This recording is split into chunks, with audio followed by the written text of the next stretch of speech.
मुझे आश्चर्य है और बड़ा दुख होता है कि जिन कथाकारों ने अपना झोला भगवान कृष्ण के नाम से भरा, दुनिया भर के पैसे कमाए, बड़ी बड़ी गाड़ियों में घूमते हैं, किसी एक व्यक्ति ने कभी कृष्ण के चरित्र की प्रतिष्ठा को पुनर्निर्मित करने का प्रयास नहीं किया। किसी ने प्रयास नहीं किया। मुझे बड़ा दुख होता है इस बात से।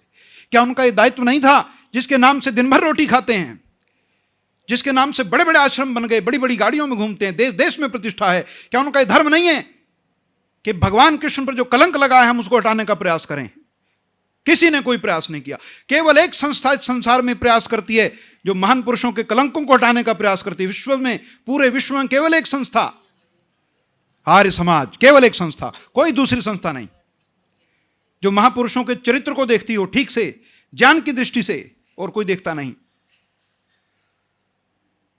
भगवान कृष्ण का जन्म, और देखो ये छोटी छोटी बातें हैं जिससे हमें जीवन में कितनी चीजों को पता चलता है।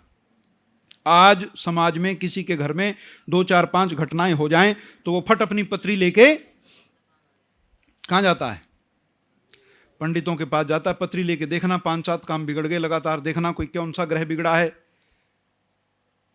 ऐसे लोग ये तनिक विचार नहीं करते कि भगवान राम को राज्य मिलना था, राज्य के स्थान पर कितने वर्ष का वनवास मिला? 14 वर्ष का वनवास मिला। उस महान पुरुष ने कभी अपनी जन्मपत्री किसी ब्राह्मण को दिखाई नहीं कि देखना जरा क्या हुआ है भाई, राज्य मिलने वाला था, बहुत आनंद होने वाला था, और उसके स्थान पे हो गया क्या? 14 वर्ष का वनवास हो गया। और उस राज्याभिषेक के जो मुहूर्त था वो किसने निकाला था? राज्याभिषेक का मुहूर्त किसने निकाला था?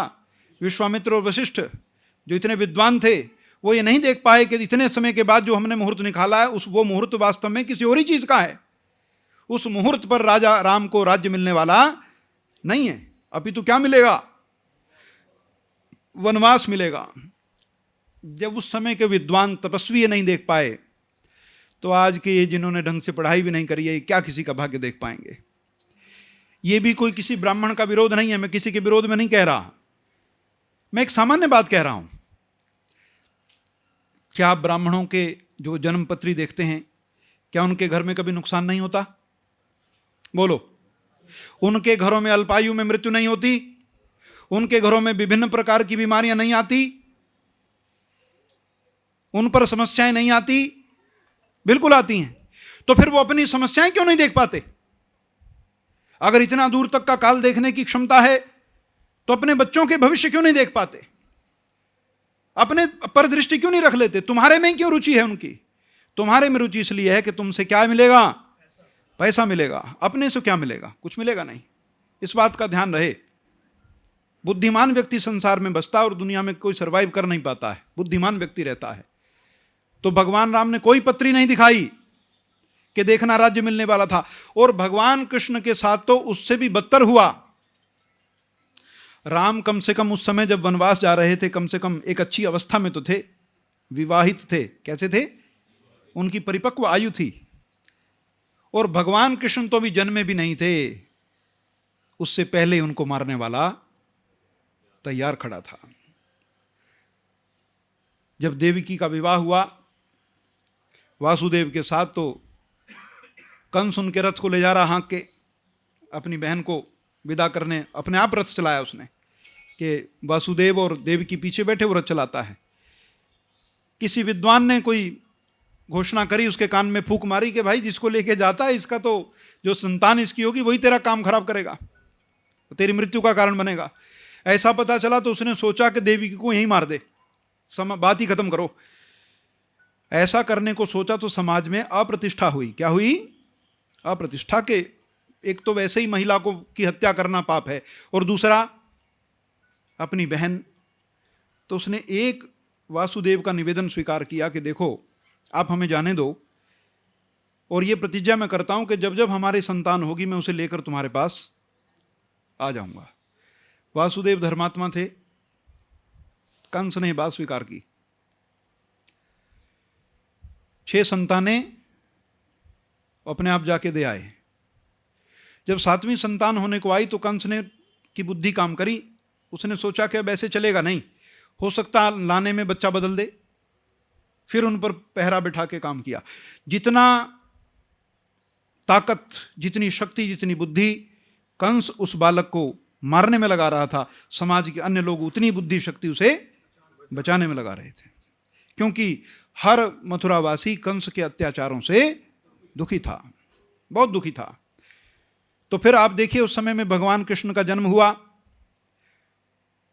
ऐसे समय में जन्म हुआ जब उनको मारने वाला तैयार खड़ा था, जन्म भी लिया और जो मारने वाला था उसको समाप्त भी किया, उसे दंडित भी किया। यह बात को आपको सोचनी चाहिए। उन्होंने किसी जन्म पत्री पर विश्वास, कर्म पर विश्वास किया, और अपनी जो सबसे बड़ी पुस्तक श्रीमद् भगवत गीता का उपदेश वो अर्जुन को करते हैं। उस उपदेशों में सबसे महत्वपूर्ण बात क्या कहते हैं? कर्मण्येवाधिकारस्ते। क्या कहते हैं? कर्म करो। और एक और बहुत बढ़िया बात कहते हैं कि जो पूछ रहे हो ना मुझसे, थोड़ी देर में ये सब गायब हो जाएगा। तो अर्जुन ने कहा अच्छा ऐसे कैसे गायब हो जाएगा?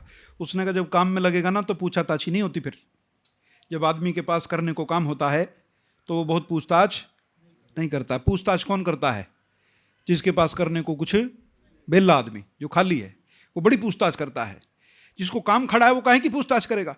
और देखो, युद्ध से पहले शस्त्र रख दिए, मैं नहीं लड़ूंगा, और उसके बाद जब युद्ध शुरू हुआ तो पूरे युद्ध में अर्जुन ने एक सवाल कृष्ण से नहीं पूछा, धर्म क्या है, भगवान क्या है, सन्यास क्या है, ज्ञान क्या है, कर्म क्या है, कुछ पूछा नहीं। तो हो गई उनकी बात सच्ची, हो गई ना उनकी बात सच्ची कि जब तुम कुछ करने लगोगे तो तुम्हारा ध्यान इस तरफ नहीं जाएगा, क्योंकि तुम करने से बचना चाहते हो, इसलिए सवाल खड़े कर रहे हो।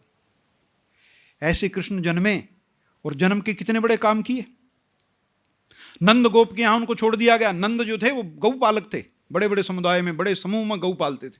और वो जैसे बंजारे मूव करते हैं ना, यात्रा करते पशुओं को लेकर, इसी तरह से यात्रा करते थे।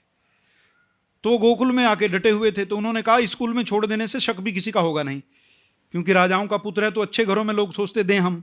उसने बिल्कुल ऐसे में दिया, बिल्कुल बंजारा प्रवृत्ति में, कि कंस को दूर दूर तक भी उसके मन में कल्पना ना हो। तो आप ये समझने का प्रयास करें, भगवान कृष्ण जो राजाओं की संतान थे, राजाओं की संतान होने पर भी उनको राजा का एक सुख बचपन में प्राप्त नहीं हुआ, एक भी सुख।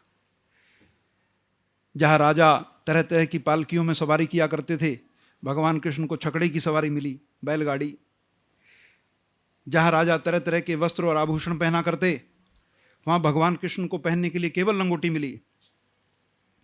जहां राजाओं के महलों में तरह तरह के वाद्य यंत्रों से तरह तरह के संगीतों के कार्यक्रम होते हैं, वहां भगवान कृष्ण ने केवल बांसुरी से अपने मन को बहलाया और नाच कूद करके, खेल खेल करके, अच्छी बातें बनाकर, बड़े बातूनी थे, बातें बहुत अच्छी बनाते थे। और ध्यान रहे, जो बच्चा बातूनी हो वो सबको बड़ा आकर्षक लगता है। जो बच्चा अतिरिक्त, जिसके अंदर थोड़ी एक्टिविटी हो, जो उछल उछल के काम करता हो, जिसके अंदर बड़ी फुर्ती हो, जिसकी वाक्पटुता बहुत ज्यादा हो, जो 1 मिनट में किसी की हंसी कर देता हो, ऐसा बच्चा सबको प्रिय लगता है। ऐसी अटखेलियां करते, गऊओं में घुस जाते बचपन में ही। तो इन सब चीजों से मानो परमात्मा, मानो प्रकृति उनको तैयार कर रही थी भविष्य के युद्ध के लिए, मानो प्रकृति उनको तैयार करती थी। और जिस दिन जन्मे उस दिन तो और ही कमाल हो गया।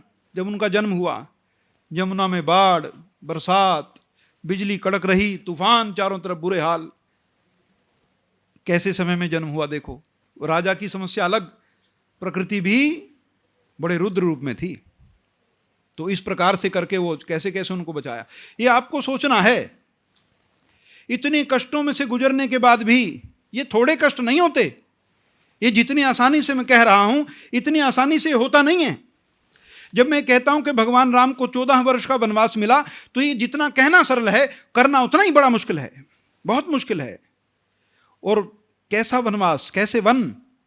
आजकल के वन नहीं, जहां पहाड़ पर चढ़ के मोबाइल ऊपर करो तो टावर आ जाते हैं, किसी ऊंचे स्थान पर चले जाओ तो व्यक्ति की बातचीत हो जाती है। वैसे जंगल नहीं थे, बड़े भीषण जंगल थे, बड़े भीषण पशु थे। उन भीषण पशुओं से लड़ते, उन पर विजय प्राप्त करते, भेड़ियों से लड़े, बड़े बड़े राक्षसों से युद्ध करते करते कृष्ण बड़े हुए। मानो प्रकृति उन्हें किसी बड़े युद्ध के लिए तैयार करती हो। बड़ा कठोर बनाया उनको, बहुत कठोर। उनको ये पता ही नहीं मैं कौन हूं। ऐसा करते करते पुराणों में जब आप पढ़ते हैं, ये पुराण ही भगवान कृष्ण के जीवन को कलंकित करने का सबसे बड़ा कारण है। उनके जीवन को जितना कलंकित पुराणों ने किया है, जितना कलंकित कथावाचकों ने किया है, उतना कलंकित किसी ने नहीं किया है। पुराणों में ही अब जीवन के अंश भी वहीं मिलते हैं। समस्या ये भी है, अगर उनके जीवन को जानना हो ना थोड़ा बहुत, तो थोड़ी बहुत सत्यता जो मिलती है वो भी कहाँ मिलती है? वो भी वहीं मिलती है।